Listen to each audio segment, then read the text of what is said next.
하나님께서 우리에게 주신 말씀 창세기 19장 23절부터 29절까지의 말씀입니다. 창세기 19장 23절부터 29절까지의 말씀 한 절씩 교독하도록 하겠습니다. 롯이 수알에 들어갈 때에 해가 돋았더라. 여호와께서 하늘 곧 여호와께로부터 유황과 불을 소금과 고무라에 비같이 내리사 그 성들과 온 들과 성에 거주하는 모든 백성과 땅에 난 것을 다 엎어 멸하셨더라. 롯의 아내는 뒤를 돌아보았으므로 소금 기둥이 되었더라. 아브라함이 그 아침에 일찍이 일어나 여호와 앞에 서 있던 곳에 이르러 소돔과 고모라와 그 온 지역을 향하여 눈을 들어 연기가 옹기가마의 연기같이 치솟음을 보았더라. 하나님이 그 지역의 성을 멸하실 때 곧 롯이 거주하는 성을 엎으실 때에 하나님이 아브라함을 생각하사 롯을 그 엎으시는 중에서 내보내셨더라. 아멘. 네, 이렇게 비가 오는 궂은 날씨에도 말씀을 사모하는 마음으로 예배의 자리에 나오신 여러분 한 분 한 분에게 주님의 은혜와 평강이 가득하기를 축복합니다. 앞선 본문에서 이 소돔성을 찾아온 이 두 천사는 롯에게 이 성을 멸망시킬 것이니 너에게 속한 자들을 다 데리고 어서 떠나라고 합니다. 하지만 즉각적으로 순종하지 않고 지체하던 롯과 그 아내와 그 두 딸의 손을 잡아서 천사가 직접 이끌어내죠. 그리고 산으로 도망치라고 말하지만 롯은 가까운 작은 성읍 소알로 도망치게 해달라고 부탁을 합니다. 오늘 본문 23절 말씀입니다. 롯이 소알에 들어갈 때에 해가 돋았더라. 앞서 창세기 19장 15절 말씀을 보면 이 롯과 가족이 동틀 때 소돔성을 나왔다라고 기록하고 있습니다. 하나님께서 해가 돋을 때까지 그리고 이 롯이 소알에 들어가서 이 안전해질 때까지 기다려 주셨음을 알 수가 있습니다. 이 죄인들은 엄중하게 다스리시는 하나님이시지만 또 구원하기로 결정하신 그 사람은 기다려 주시고 또 인내해 주시는 것을 우리는 볼 수가 있습니다. 또한 롯이 이런저런 핑계를 대고 또 지체하며 또 하소연을 하는 것도 하나님께서 다 들어주시고 또 허락해 주시기까지 합니다. 그렇게 롯과 그의 가족이 안전해지자 하나님께서 드디어 심판을 시작을 하십니다. 24절과 25절 말씀입니다.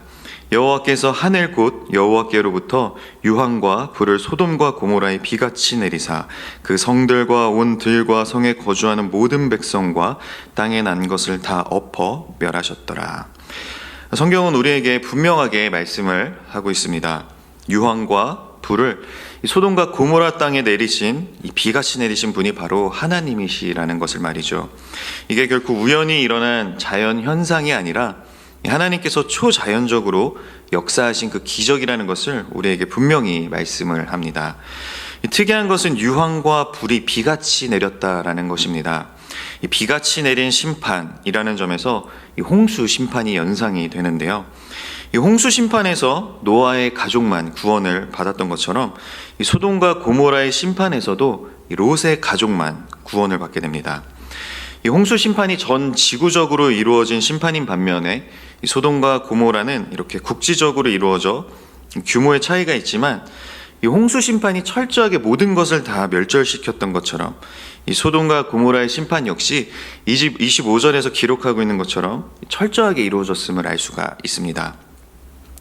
이처럼 두 심판이 아주 비슷한 양상을 보이지만 심판하신 도구에는 차이가 있죠. 하나님께서 노아 홍수 이후 물로 심판하지 않겠다라고 약속하신 그대로 이번에 물이 아닌 불로 소돔과 고모라를 심판하셨습니다. 여기서 우리가 분명하게 기억해야 할 것은 물 심판이든 이 불 심판이든 이 하나님의 심판이 정말 철저하고 또 엄중하고 무섭다라는 것입니다. 우리 주님은 분명하게 약속하셨습니다. 올라가신 그대로 다시 오셔서 철저하고 엄중하게 심판을 반드시 하실 것이다 라고 말입니다. 그러므로 우리는 멸망당한 이 소돔과 고모라에 관한 이 말씀을 보며 그저 성경에 기록된 옛 이야기나 나와는 전혀 상관이 없는 사건으로 여겨서는 안 됩니다. 주님이 다시 오셔서 심판하실 때에는 이보다 더하면 더했지 결코 덜하지는 않을 것입니다. 마태복음 11장 24절 말씀입니다. 예수님의 말씀이죠. 내가 너희에게 이르노니 심판날에 소돔 땅이 너보다 견디기 쉬우리라 하시니라. 그러니 우리는 정말 두렵고 떨리는 마음으로 주님이 다시 오실 날을 기다려야 합니다. 순간순간 나 자신을 돌아보고 그 백보자 심판대 앞에서 우리 주님께서 날 보고 뭐라고 말씀을 하실까 늘 고민을 해봐야 할 것입니다. 하지만 이렇게 무섭고 두려운 심판을 앞에 두고도 우리가 평안할 수 있고 또 소망을 가질 수 있는 이유는 무엇입니까? 홍수 심판에서 노아를 건지셨듯이 또 소돔과 고모라 심판에서 롯을 구원하셨듯이 우리 역시 그 심판 앞에서 구원받을 수 있기 때문입니다. 어떻게 그 사실을 확신할 수 있습니까? 바로 십자가에서 죽으신 예수 그리스도의 그 대속의 은혜로 말미암아 우리는 의롭다 칭함을 받게 되었기 때문입니다. 예수 그리스도로 말미암아 의롭다 여김을 받게 된 우리는 이제 더 이상 두려움에 떨며 이 심판날을 기다리지 않게 되었습니다. 오히려 마라나타 아멘 주 예수여 오시옵소서 찬양하며 그날을 기대하는 존재가 되었습니다.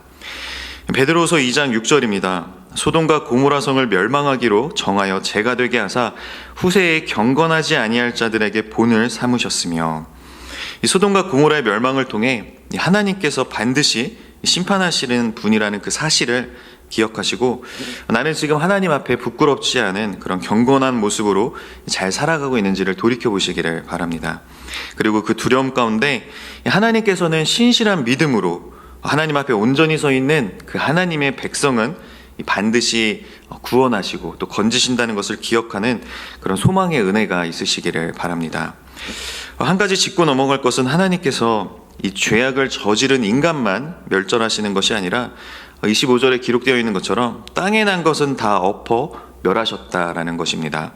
즉 비처럼 내린 유황과 불에 그곳에 거주하는 주민들 뿐만이 아니라 동물과 식물, 즉 자연까지도 멸절되었습니다. 우리 인간의 죄가 자연과 환경에도 영향을 미친다라는 것이죠.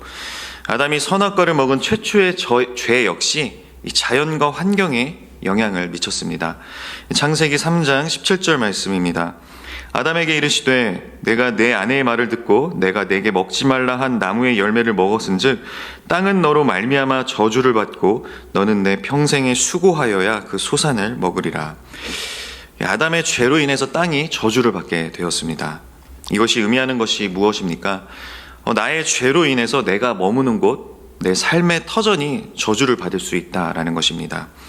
하나님 앞에서의 나의 불순종, 또 나의 죄악된 모습이 내가 밟는 땅, 내 삶의 터전인 가정, 또 학교, 직장, 교회를 병들 수 있게 할 수 있다는 것입니다. 반면에 내가 하나님 앞에 온전한 모습으로 바로 서 있게 된다면 어떻게 될까요? 나로 인해 가정과 직장과 교회가 살아나고 복을 누리게 될 수가 있습니다. 축복의 통로로 쓰임을 받는 것이죠. 요셉을 한번 생각해 보십시오. 하나님의 사람 요셉이 있는 곳은 늘 축복의 통로로 쓰임받는 요셉으로 인해서 큰 복을 누렸습니다. 보디발의 집이 그랬고 심지어 감옥조차 그랬으며 더 나아가서 애굽 전체가 기근을 이겨내는 복을 누리게 되었죠. 저는 이 자리에 계신 우리 그안의 진리교회 성도님들이 그런 요셉과 같은 축복의 통로가 되셨으면 좋겠습니다. 여러분이 어느 곳에 계시던 그 땅이 복을 누리고 예수님의 사랑과 또 하나님의 풍성한 은혜가 여러분들을 통해서 흘러가기를 간절히 소망합니다. 계속해서 오늘 본문 26절 말씀을 보겠습니다. 롯의 아내는 뒤를 돌아보았으므로 소금 기둥이 되었더라. 이 돌아보았다라고 번역된 이 히브리어 나바트는 주시하다, 또 생각하여 바라보다, 또 관심을 보이다라는 의미가 있습니다. 롯의 아내가 놀라서 돌아봤거나 아무 생각 없이 무심결에 뒤돌아본 것이 아니라는 것이죠. 소돔에 대한 강한 미련과 아쉬움을 품고 있었음을 알 수가 있습니다. 어제 날짜 본문이죠. 19장 17절을 보면 천사들은 분명하게 경고를 했습니다. 돌아보거나 들에 머물지 말라라고 말입니다.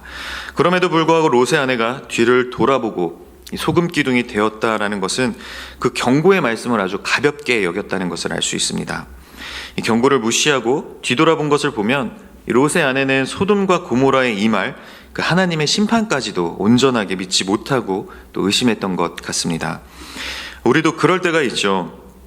잘 이해가 되고 또 납득이 되고 그런 말씀들은 믿음으로 받아들이지만 내 이성으로 또 논리적으로 설명이 안 되거나 납득이 잘 안 되는 그런 말씀들은 가볍게 여기며 또 무시할 때가 있습니다. 믿지 못하고 애써 외면하는 것이죠. 하지만 우리 예수님은 마태복음 5장 18절에서 다음과 같이 말씀하셨습니다. 진실로 너희에게 이르노니 천지가 없어지기 전에는 율법의 1.1획도 결코 없어지지 아니하고 다 이루리라. 우리는 이 기록된 하나님의 말씀을 어느 것 하나 빠짐없이 다 믿음으로 받아들이고 그 모든 말씀을 무겁게 여겨야 합니다. 내 생각하기 편한 대로 이해하고 이럴 때는 이렇게 또 저럴 때는 저렇게 마음대로 적용해서는 안 됩니다. 말씀을 그렇게 가볍게 여기는 자의 그 최후는 롯의 아내가 아주 잘 보여주고 있죠. 소금 기둥이 되는 것처럼 비참할 수밖에 없을 것입니다. 저와 여러분 모두 어떤 말씀이라 할지라도 그것이 하나님의 말씀이라면 무겁게 여기며 순종하는 그런 귀한 믿음의 사람들이 다 되기를 소망합니다. 이 롯의 아내가 뒤를 돌아본 또 다른 이유는 이 소돔 땅에 미련이 있었기 때문입니다. 그 사실은 예수님의 말씀을 통해서 잘 알 수가 있습니다. 누가복음 17장 28절에서 32절까지 예수님은 이렇게 말씀하셨습니다. 또 롯의 때와 같으리니 사람들이 먹고 마시고 사고 팔고 심고 집을 짓더니 롯이 소돔에서 나가던 날에 하늘로부터 불과 유황이 비오듯 하여 그들을 멸망시켰느니라. 인자가 나타나는 날에도 이러하리라. 그날에 만일 사람이 지붕 위에 있고 그의 세간이 그 집안에 있으면 그것을 가지러 내려가지 말 것이요 밭에 있는 자도 그와 같이 뒤로 돌이키지 말 것이니라. 롯의 철을 기억하라. 즉 예수님은 롯의 아내가 집안에 있는 그 세간의 미련을 두고 뒤로 돌이켜 소금 기둥이 되었다라고 말씀하고 계시는 것입니다. 롯의 아내는 어떤 것에 미련을 뒀던 것일까요? 창세기 13장 10절입니다. 이에 롯이 눈을 들어 요단 지역을 바라본즉 소알까지 온 땅에 물이 넉넉하니 여호와께서 소돔과 고모라를 멸하시기 전이었으므로 여호와의 동산 같고 애굽 땅과 같았더라. 여기서 주목해야 할 것은 바로 이 소돔과 고모라가 애굽 땅과 같았다라는 것입니다. 롯의 아내가 뒤를 돌아보았다라는 것은 이 애굽을 돌아본 것과 마찬가지라는 것이죠.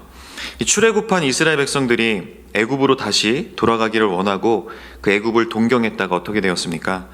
전부 다 광야에서 죽고 말았습니다. 이 애굽 땅과 같은 소돔과 고모라를 뒤돌아본 롯의 아내는 소금 기둥이 되었습니다. 이것이 우리에게 의미하는 바는 분명합니다. 시선을 오직 하나님께로만 향하라는 것입니다. 우리를 뒤돌아보게 하는 수많은 문제들, 계속해서 하나님을 향한 그 마음을 흔드는 그 유혹들을 물리치라는 것입니다. 이 롯의 아내처럼 우리의 시선과 마음을 잡아끄는 그런 현실의 문제들에만 관심을 쏟다가 그 무엇보다도 중요한 이 구원의 문제를 놓치게 되는 그런 어리석은 자가 되어서는 안 될 것입니다. 예수님은 마가복음 8장 36절에서 다음과 같이 말씀하셨습니다. 사람이 만일 온 천하를 얻고도 자기 목숨을 잃으면 무엇이 유익하리요? 우리는 늘 경각심을 갖고 정말 중요한 것이 무엇인지를 생각해 봐야만 합니다. 멸망할 것이 분명한 썩어 없어질 것들에 미련을 두지 마시고 이 세상의 부귀영화와 쾌락을 동경하지 마시길 바랍니다. 영원한 하나님의 나라를 사모하시고 오직 하나님만을 두려워하시기를 바랍니다. 하나님께서 분명하게 구원의 길을 열어놓으셨음에도 불구하고 이 소금 기둥이 된 롯의 아내처럼 우리 역시 계속해서 이 세상에 미련을 두고 뒤돌아본다면 그 마지막 심판의 날이 임했을 때 돌이킬 수 없는 결과를 맞이할 수밖에 없을 것입니다. 그날이 올 때까지 오직 하나님만 바라보며 달려나가는 저와 여러분들이 되길 바랍니다. 이어서 27절부터 29절까지 말씀 보겠습니다. 아브라함이 그 아침에 일찍 일어나 여호와 앞에 서 있던 곳에 이르러 소돔과 고모라와 그 온 지역을 향하여 눈을 들어 연기가 옹기가마에 연기같이 치솟음을 보았더라. 하나님이 그 지역의 성을 멸하실 때 곧 롯이 거주하는 성을 엎으실 때에 하나님이 아브라함을 생각하사 롯을 그 엎으시는 중에서 내보내셨더라. 어떤 분들은 롯이 그 앞선 본문에서 부지 중에 이 천사 둘을 환대했기 때문에 자기 집에 초대해서 잘 대접했기 때문에 구원을 받은 것이다 라고 이야기를 하기도 합니다. 롯이 구원을 받을 만한 사람이었다라는 것이죠. 하지만 그렇게 보면 이 롯의 선행이 구원을 이룬 것이 됩니다. 구원은 결코 이런 선행과 같은 행위로 이룰 수 있는 것이 아닙니다. 29절 말씀에 하나님께서 롯을 구원하신 이유가 잘 드러나고 있죠.